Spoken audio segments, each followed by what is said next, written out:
Welcome to the Narrative Nexus, where stories come to life. I'm excited to have you here with us today. Get ready for exciting content, fun adventures, and plenty of entertainment. Don't forget to like, subscribe, and hit that notification bell. Paul John Knowles has been considered by many as charismatic. Many people compared him to a cross between Ryan O'Neal and Robert Redford. He was a cold-blooded killer, nevertheless, with no clear pattern and little respect for anyone save himself. He spent decades around the nation, accruing a lengthy list of criminal charges that included anything from kidnapping to theft. He didn't add murder to his list until 1974.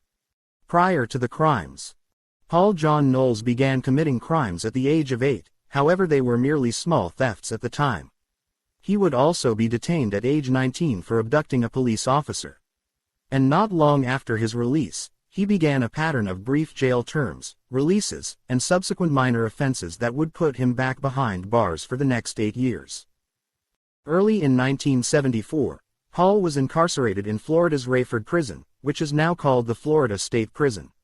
He became close to Californian woman named Angela Kovic while he was jailed. Angela was ecstatic to have Paul as a pen pal, and after exchanging a few letters with him, she fell in love with him. Angela was just divorced and working as a cocktail waitress in San Francisco.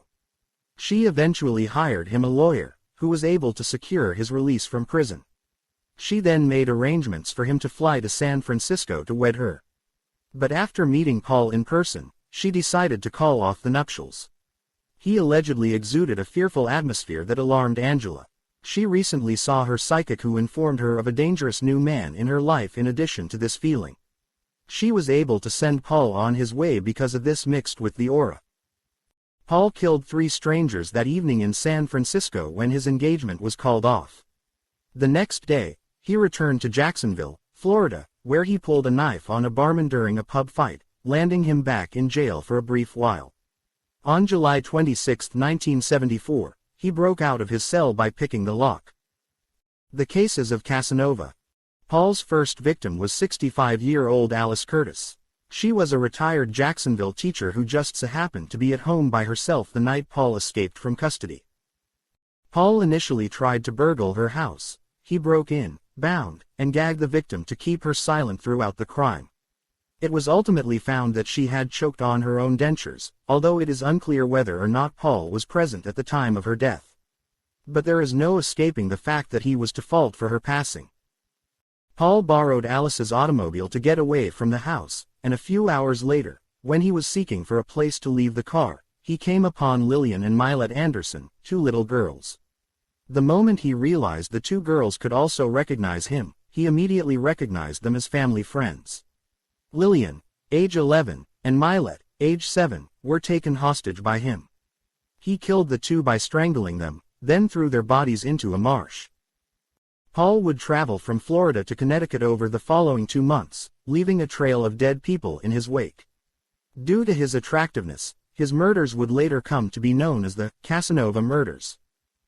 A few hours after leaving the house in Alice's car, Paul drove up the street in search of a place to leave the stolen vehicle. Prior to his arrest, the police were mostly unaware of Paul's involvement in the killings. The murders had no pattern or cause, leaving the authorities perplexed for the most of his binge. There was no consistent pattern among any of the incidents or, for that matter, any of the victims.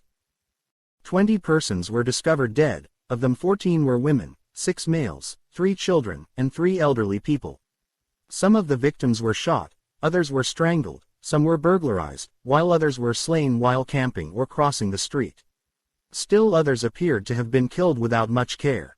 Police were further thrown off the track of Paul John Knowles, as some of the victims who were discovered had experienced sexual assault following the murder and others had been raped while still alive.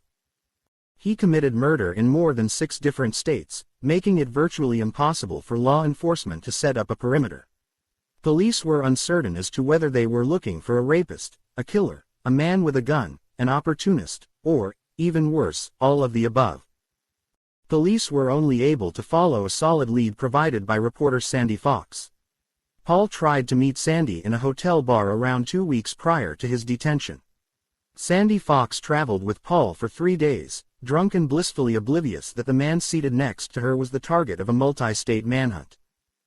Paul was referred to by Sandy as a dreamboat. Years later, after realizing how dangerously close she had come to being one of his numerous victims, she was the first to characterize him as having a Robert Redford-like appearance. She had no idea how near she actually was. She had said that throughout their 3-day bender, Paul never once displayed any signs of trying to harm her, and she believed that once they split up, she would look back on their time together with fondness.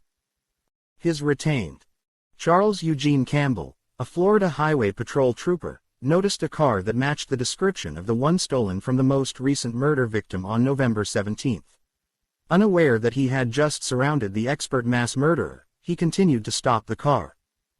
But Paul was prepared. Paul was able to take the trooper's gun away as he leaned down to peer into the car. He then pulled over another automobile, kidnapped Charles, and fled in the patrol car. Then he also kidnapped the driver. He seated the two in the less noticeable car and took them to a distant location. The two men were led into the woods, tied to a tree, and then shot. He slammed into a tree after losing control of his car while trying to flee the scene. Dogs, police, and helicopters all after him as he fled on foot. He was able to escape the area that had been set up for the manhunt. Paul was eventually caught, though, courtesy to a local man with a shotgun. He confessed to 35 murders after being formally detained in addition to the 20 that the police were already aware of. Police attempted to take Paul on a tour of his crime scenes over the course of the following month in order to learn more about the murders and aid in the search for the victims that had gone missing.